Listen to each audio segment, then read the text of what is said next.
Lumba-lumba, lucu, pintar, ramah dan itu yang sering kita lihat di akuarium video viral. Tapi kamu akan menemukan kenyataan yang mungkin akan membuatmu takut dan heran.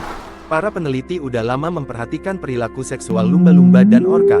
Hewan ini berhubungan seksual bukan cuma untuk berkembang biak, tapi juga untuk bersenang-senang, menghibur diri dan menenangkan konflik bahkan, sebagai alat politik sosial dalam kelompok mereka.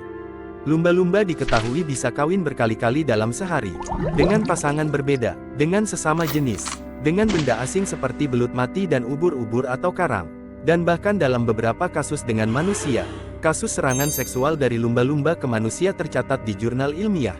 Mereka punya otak besar, struktur sosial rumit dan emosi kompleks. Tapi justru itu yang bikin mereka kadang seperti manusia liar tanpa norma. Lanjut ke orka, kerabat dekat lumba-lumba tapi lebih besar, lebih pintar dan lebih sadis.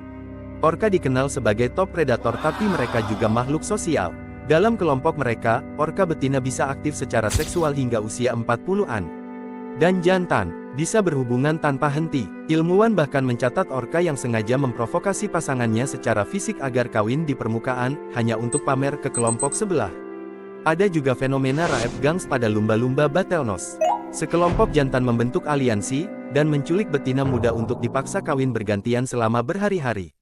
Ini bukan satu kasus saja tapi pola yang tercatat di banyak wilayah. Dan sekali lagi mereka bukan buas tapi mereka pintar.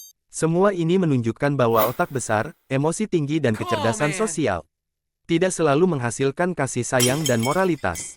Kadang justru makhluk malah menjadi lebih kejam, lebih manipulatif dan lebih nafsu.